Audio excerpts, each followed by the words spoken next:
Doctor Yunus ট্রাম্পের সাথে দেখা করার কোনো সুযোগই তৈরি করতে পারেননি, এবং ওনার সাথে যে কিভাবে কোন শব্দ বলবো, আচ্ছা ভালো শব্দগুলোই বলি, যে যারা রয়েছেন টিম মেম্বার হিসাবে ওনার, তারা যে একেবারেই অকার্যকর, তাদের সাথে যে কোনো ধরনের পলিটিক্স, পলিসি এবং ডিপ্লোমেসি ইন ওয়াশিংটন ডিসি তথা নিউ ইয়র্কে গত এক সপ্তাহের, তাদের সাথে কোনো যোগাযোগ নেই। অতএব এটা কূটনৈতিক মারাত্মক একটা ফেইলিওর। এবং একটি ছবি তারা প্রকাশ করেছে, যে সম্মিলিত একটা ছবি ডক্টর ইউনূস, তার মেয়ে এবং আমেরিকার প্রথম দম্পতির, সেটা নিয়ে এখনো ধোঁয়াশা কুয়াশা না, এটা নিয়ে বিশ্লেষণ চলছে যে এটা এআই দিয়ে তৈরি কিনা। এটার একটা প্রথম কারণ বলে রাখি, খুব সাধারণ পুরাতন কারণ, যে পৃথিবীর যে কোনো জায়গায় আপনি যদি কোনো রিপোর্ট পেশ করেন, কোনো পুলিশ স্টেশন অথবা সময়ের বা এনি জায়গায়, সেটা যদি ঘটনা ঘটার 3-4-5 দিন পরে করেন, তাহলে প্রথমেই আপনার দিকেই সন্দেহের তীর আসবে যে আপনি 4 দিন কোথায় ছিলেন, আপনি কেন এই বিষয়টা করেননি। অতএব তারা ছবি তোলার ডেট এবং ছবি প্রকাশের ডেট, সেটা নিয়ে তারা যে করেছেন, তাতে এআই দিয়ে হাজার হাজার ছবি এখন, এমনকি আমি আমার খুব কাছের মানুষদেরকেও দেখেছি যে একই ছবিতে তাদের ছবি দিয়ে প্রকাশ করেছে। সো এটাও একটা ফেলোর। কূটনৈতিক কোন সংলাপে উনি অংশগ্রহণ করতে পারেননি, কোন ধরনের কূটনৈতিক সংলাপ কারোর সাথে, কোন দেশের সাথে, ইউরোপিয়ান ইউনিয়ন বলেন, জাতিসংঘের কোন প্রভাবশালী রাষ্ট্রের সাথে আপনি কূটনৈতিক কোন ধরনের সংলাপ উনি দেখেননি। উনি এখানে এসেও আরেকটা কাজ করেছেন, সেটা হলো প্রতিহিংসার প্রকাশ ঘটিয়েছেন। উনি প্রতিহিংসার প্রকাশ ঘটিয়েছেন এখানে বসেও। উনি এখানকার শুধু, তার মানে এটা এটা এইভাবে আমার তুলে ধরা উচিত। আসলে সবাই যারা শুনছেন, আপনারা প্লিজ দয়া করে এই বিষয়টা নিয়ে আরো আলাপ করবেন। বাংলাদেশের প্রতিটি সরকারি প্রতি বৎসরই এখানে একটা পিকনিক করতে আসে এই জাতিসংঘে। ডোনাল্ড ট্রাম্প, আমেরিকার সবচেয়ে পপুলার প্রেসিডেন্ট, উনি নিজেই বলেছেন যে এটার কোনো প্রয়োজন নেই। আসলেই এটার কোনো প্রয়োজন নেই। এখানে সরকার জনগণের টাকায় একটা পিকনিক হয়, কিন্তু বাংলাদেশের কোন সরকার, কোন বাড়ি এখানে বাংলাদেশের জনগণের ট্যাক্সের টাকা $100-150 বা $200 খরচ করে তার সাথে দেখা করার জন্য, তথাকথিত সম্বর্ধনার জন্য সরকারের পয়সা খরচ করে খাবার টেবিল সাজিয়ে খাবার দিয়ে এটা করা হয়নি। ডক্টর ইউনূস এটা এবার করেছেন, এবং সেটা সে সরকার তাদেরকে ডিনার পার্টির কথা বলে নিয়ে গিয়ে সেটার নাম দিয়েছে গণ সম্বর্ধনা। অবশ্যই এটা কোনো সম্বর্ধনা নয়, এবং সেখানে যাদেরকে ইনভাইট করা হয়েছে সেটা এই প্রবাসী বাংলাদেশি আমেরিকানদের মধ্যে যারা বাংলাদেশকে এখানে প্রতিনিধিত্ব করে, তাদের মধ্যে একজনকেও আপনি দেখবেন না। সেই ছবিও তারা যারা প্রকাশ করেছে, সেখানে কাউকে দেখবেন না যে প্রণিধানযোগ্য কোনো বেশি ব্যক্তি বা গোষ্ঠী। অতএব সেখানেও দেয় উনি প্রতিহিংসা আর বহিঃপ্রকাশ ঘটিয়েছেন। আপাতত আমি শেষ করব আপনি যেটা দিয়ে শুরু করেছিলেন, দেশে ফিরে যাওয়ার সময়। হ্যাঁ, ডক্টর ইউনূস, আপনি সরকারের টাকা খরচ করে আর জনগণের টাকা খরচ করে এসেছেন এখানে। যে আপনি যেহেতু দাবি করেন যে অনেকেই আপনাকে 5 বছর থাকতে বলে, 10 বছর, এমনকি 50 বছর, আপনি নিজে প্রকাশ করেছেন যে আপনি কোন ধরনের গণতন্ত্রে বিশ্বাসী নয়। আপনি পিছনের দরজা দিয়ে ক্ষমতা দখল করাতে বিশ্বাসী, এবং তারপর অনির্বাচিত ভাবে উনি আজীবন ক্ষমতায় থাকার জন্য উনি সমস্ত চেষ্টা করে যাচ্ছেন। অতএব আপনি যেভাবে বলছিলেন যে আমরা কেউ জানি না, আমি নিউ ইয়র্ক সিটিতে বসেও জানি না ফ্লাইট নাম্বার কত, কয়টায় উনি এয়ারপোর্টে যাবেন, কোন ফ্লাইটে কোথায় গমন করবেন। আমরা জানি উনি এসেছিলেন আরব এমিরেটসে এসেছিলেন, এখন যাবেন কিভাবে সেটা সত্যি এখনো পর্যন্ত গোপন। ধন্যবাদ। Thank you. ছবির ব্যাপারটা যেহেতু আপনি তুললেন, আমি একটু খোঁজ নিয়েছিলাম ওয়াশিংটনে। ছবিটা হলো যে ওই ট্রাম্প এবং মেলানিয়া আগে পোজ দিয়ে ছবিটা তুলে রেখেছিল, পরে ওই ফটো কর্নারে সবাই যার যার মতো ছবি তুলেছে। ট্রাম্প কিন্তু একটা শুট দিয়েছিল উইদাউট এনিওয়ান, পরে এই ইনুস দিনার ছবি এবং ওই আগের ছবিটা অ্যাড করে হোয়াইট হাউস থেকে পাঠানো হয়েছে। এই জন্য 2-3 দিন সময় লেগেছে। কিন্তু যেভাবে এটাকে বাংলাদেশে মিডিয়ায় প্রেজেন্ট করা হয়েছে, বাংলাদেশের মিডিয়া আমার কাছে মনে হচ্ছে যে আরেকটু দায়িত্বশীলতার পরিচয় দিতে পারতো, কারণ মিডিয়া বলছে যে মানে মিডিয়ার ভাষ্য অনুযায়ী যে একসাথে ছবিটা তুলেছে এবং they were instructed to say so. আমার কাছে যেটা মনে হচ্ছে যে ছবিটা দিয়ে বলা হচ্ছে যে এইভাবে নিউজটা করো। তো এটা আলটিমেটলি খুব একটা সম্মানজনক কিছু হয়েছে বলে মনে হয়নি। এবং আপনি যেটা বললেন যে কূটনৈতিক সাফল্য অর্জিত হয়নি, কিন্তু এবারে খেয়াল করেছেন যে এটা যে আরো ৩-৪টা পার্টির নেতাদেরও তিনি নিয়ে এসেছিলেন, যে বিএনপির মির্জা ফখরুল, এনসিপির আখতার হোসেন, জামাতের ডক্টর তাহের। তো এই যে সব পার্টি আনলেন, এটা এনে উনি কি অর্জন করলেন? আম, এই প্রশ্নটার উত্তর আমরা উত্তর পাবার জন্য, বা এই প্রশ্নটার উত্তর এখন একদম ভেসে উঠেছে অনেক আগেই। তারপরেও আমি আবার নতুন করে তুলে ধরি আমাদের শ্রোতা মণ্ডলীদের জন্য। ডক্টর ইউনূস এর অবস্থানটা আমরা জানি। উনি নিজেই বলেন ওনাকে নিয়োগ দিয়েছেন হলো বাংলাদেশের কতিপয় কতিপয় ছাত্র নামধারী গুন্ডারা। একদম আমি শব্দটি ব্যবহার করলাম। এবং ঠিকাদার হিসাবে কাজ করেছে হলো বাংলাদেশ সেনাবাহিনী। এই দুইয়ের সম্মিলনে ডক্টর ইউনূস তার ক্ষমতায় বসে উনি নিজের সমস্ত কাজগুলো করছেন, ব্যবসা প্রতিষ্ঠান করছেন, এই করছেন। দেশের জন্য গত এই 14 মাসে কি হয়েছে আমরা সকলেই জানি। সেখানে দিল্লি থেকে আরম্ভ করে জাপান পর্যন্ত ডক্টর ইউনূসের সাথে সম্পৃক্ত যে কোনো ব্যক্তি যে কোনো জায়গায় উপস্থিত হয়েছেন। জেনেভাতে আসিফ নজরুল, যিনি মোহাম্মদ নজরুল নাম ওনার, তাকে সহ এই যে প্রচন্ড ক্ষোভ জনমানুষের একটি সাজানো গোছানো, এই যে সুন্দর করে বললেন একজন, দেশে ধ্বংস করে রপ্তানি করে ইন্ডিয়া, ওকে, সেই সাজানো গোছানো একটি দেশকে উনি যেভাবে দখল করে নিজের সম্পত্তি হিসেবে ব্যবহার করছেন, অতএব সাধারণ মানুষের দলমত নির্বিশেষে যারা আওয়ামী লীগেরও সাপোর্টার নয়, তাদের ক্ষোভের সম্মুখে, তাদের প্রতিবাদের সম্মুখীন হচ্ছেন ইউনূসের সকল মেম্বারগুলো, তার এই ডাকাত দলের বলবো। অতএব ডক্টর ইউনূস যখন এবার জাতিসংঘে আসার পরিকল্পনার আগে তার ধারণা হয়েছে, এবং সেটা সত্য, যে উনি যদি একা আসেন তাকে তো গণসম্বর্ধনা মানে কেউ তো তার জন্য এয়ারপোর্টেও আসবে না, বিদায় জানাতেও আসবে না।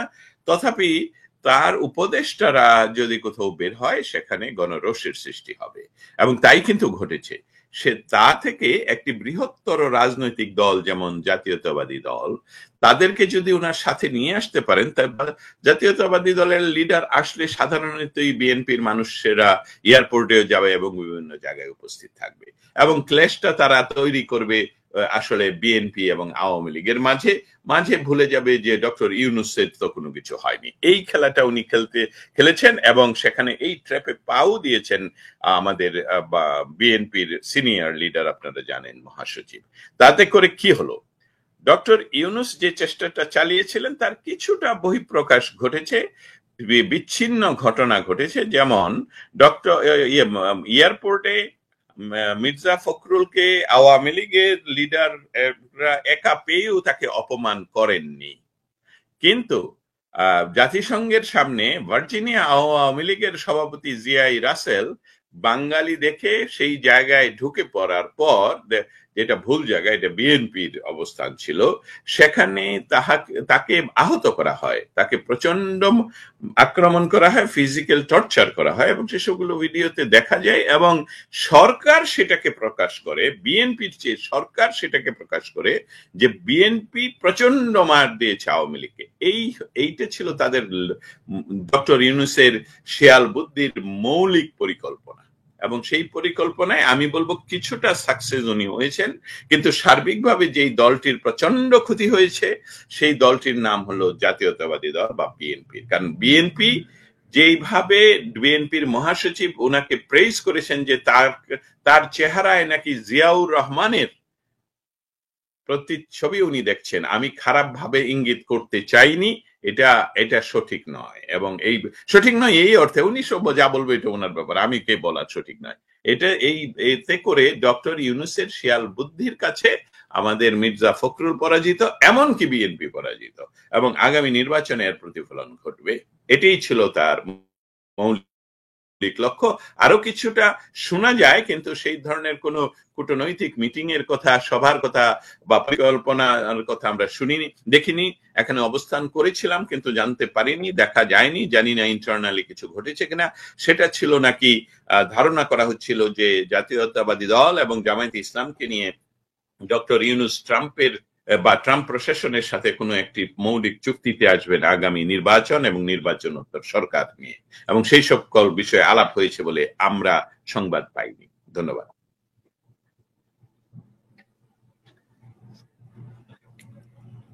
আপনি মিউট আছেন। হ্যাঁ, ডক্টর ইউনূসের সাথে ডোনাল্ড ট্রাম্পের দেখা হয়নি, এটা আমরা জানি, কিন্তু স্টেট ডিপার্টমেন্টের কারোর সাথেই কি কথা হয়নি, দেখা হয়নি? আমি সেই কথাটাই বলছিলাম যে যখনই স্টেট ডিপার্টমেন্ট, আপনারা একটা বিষয় খুব খুব স্পষ্ট করে জানেন, আমি জানি যে স্টেট ডিপার্টমেন্ট হলো ওপেন বুক। তাদের সাথে তারা একদিন আগে, 24 ঘন্টা আগে বা বহু আগেই নোটিফিকেশন করে অমুক দিন অমুক জায়গায়, এটা পৃথিবীর যে কোনো জায়গায় হতে পারে, তা অমুক দেশের তমুক লিডারের সাথে তাদের মিটিং আছে। আবার বলা হয় এটা of the record or on the record. Of the record হলে আমাদের কারো সেখানে প্রবেশাধিকার নেই, অন দ্য রেকর্ড থাকলে আমরা চেষ্টা করতে পারি সেখানে থাকার জন্য। এরকম কোনো নোটিফিকেশন বা এরকম কোনো আপনি প্রেস স্টেট ডিপার্টমেন্ট গভে গিয়েও দেখতে পারেন যে না, গত 7 দিনে এরকম বাংলাদেশের কোনো প্রতিনিধির সাথে কোনো দিনই দেখা, কোনো বিষয় নিয়ে আলাপ হয়েছে সেরকম কোনো সংবাদ তাদের ওয়েবসাইটে নেই, এবং হয়ে থাকলে অবশ্যই স্পেশালি আমি জানতামই, আমার মনে হচ্ছে হয়নি। যদি অন্য কারো কাছে কোনো সংবাদ থাকে সেটা আমরা পরে চেষ্টা করবো জানানো। মানে অফিসিয়ালি হয়নি এই ব্যাপারটা, শিওর অফিসিয়ালি হয়নি এই ব্যাপারটা শিওর। জি, আমাদের দর্শকরা অনেক মন্তব্য করছেন। তানভীর হায়দার, বিশ্বের সবচেয়ে বড় বাটপার ও জঙ্গিবাদের পৃষ্ঠপোষক ইউনূসকে মোকাবেলা করতে হলে আওয়ামী লীগের আরো অ্যাগ্রেসিভ ভূমিকা নিতে হবে। আওয়ামী লীগ নিশ্চয়ই তাদের করণীয়টা বিবেচনা করছে এবং করবে। দস্তগীর জাহাঙ্গীর ভাই, আমার আরেকটা ছোট্ট প্রশ্ন ছিল যে এবার এই মির্জা ফখরুল বা আক্তার হোসেন, তাসনিম যারা যারা গিয়েছিলেন এরা ট্যুরিস্ট ভিসায় গিয়েছিলেন বলে শুনেছি, B1 B2 ভিসা। তো ট্যুরিস্ট ভিসায় গেলে কেউ রাজনৈতিক কার্যক্রমে অংশগ্রহণ করতে পারে না, কিন্তু আমরা আক্তার হোসেনকে দেখেছি সে স্লোগান দিচ্ছে ইনকলাব জিন্দাবাদ, সামথিং মুর্দাবাদ, 1 2 3 4, ফ্যাসিজম নো মোর। এবং তখন কথা উঠেছিল যেহেতু ট্যুরিস্ট ভিসায় যে কেউ এই রাজনৈতিক কার্যক্রমে অংশগ্রহণ করতে পারে না, তার বিরুদ্ধে আইনি কোনো প্রক্রিয়া শুরু করা যায় কিনা বা মামলা করা যায় কিনা, এরকম কোনো কিছু কি হয়েছে আলটিমেটলি? আপনি জানেন কিছু? অসংখ্য ধন্যবাদ। প্রথম আসি B1 B2 ভিসা বা আমেরিকাতে যে কোনো ধরনের রাজনৈতিক কার্যক্রম পরিচালনার বিষয়টুকু, এটাকে প্রথম একটু আলাদা করে আমাদের বুঝতে হবে। প্রথম বিষয়টা হলো আমেরিকাতে অবস্থানরত যে কোনো মানুষ আমেরিকার আইন দ্বারা নিয়ন্ত্রিত, আর আমেরিকার আইনের যে উৎস বা পৃথিবীর সকল দেশের এই আইনের উৎস হলো তাদের সংবিধান। আমেরিকান সংবিধানের প্রথম যে অ্যামেন্ডমেন্ট, সেই অ্যামেন্ডমেন্টে হলো মুক্ত বাক, অর্থাৎ আপনার বাক স্বাধীনতার কথা বলা হয়েছে। এটা কোনো ক্রমেই আমেরিকাতে অবস্থানরত কোনো ব্যক্তিকে আপনি এটার বাইরে রাখতে পারবেন না। এটা সিটিজেন নন সিটিজেনের কথা নয়। আচ্ছা, এটা থেকে যদি কেউ এখন তর্কে আসেন তাহলে তো উনি কোনো আইন ভঙ্গ করেননি, কথাটা সত্য নয়। কথাটা হলো যে আপনি এখানে এসে রাজনৈতিক কার্যক্রম করছেন কিনা। রাজনৈতিক কার্যক্রম বলতে আপনি কোনো মতবাদের পক্ষে মতবাদ তৈরি করছেন কিনা। অতএব সেখানে দেখা যাচ্ছে যে আপনি যদি আমেরিকান রাজনীতির বাইরে পৃথিবীর যে কোনো রাজনীতির কার্যক্রম এখানে করতে চান, তাহলে আপনাকে ফরেন এজেন্ট হিসাবে রেজিস্টার্ড হতে হবে। দ্যাট ইজ দ্য আইন। অতএব আপনি যখন ইনকিলাব জিন্দাবাদ বলে বা অমুক্ত করবেন, তাহলে সেটা আপনি একটা রাজনৈতিক কার্যক্রমে ভিসা স্ট্যাটাস উনি ভঙ্গ করেছেন, লঙ্ঘন করেছেন। এখন বিষয়টা হলো যে এই ভিসা স্ট্যাটাস লঙ্ঘনের ক্ষেত্রে কিন্তু কেউ কোনো আইনি পদক্ষেপ আপনার আর আমার নেওয়ার কোনো কারণ নেই। আমাদের আমেরিকান সিটিজেনদের মৌলিক পৃথিবীর প্রত্যেক দেশের সিটিজেনের মৌলিক যে ইয়ে রয়েছে, যেটাকে বলে ডিউটিস রয়েছে, সেটা হলো যে কোন if you see something say something. এইটাকে এটাকে এইভাবে বলা হয় যে আপনি যদি কোনো ক্রাইম দেখতে পান, আপনার দায়িত্ব হলো, নাগরিকের দায়িত্ব এটা রিপোর্ট করা, তারপর প্রশাসন এটা দেখবে। আমার দৃঢ় বিশ্বাস যে ব্যক্তিগত পর্যায়ে যেহেতু এটা কেস করা যায় না, সেখানে এই শুধু ওর নামে নয়, জারার নামেও প্রচুর সাবমিশন হয়েছে, এটা আমি দৃঢ় বিশ্বাস করি।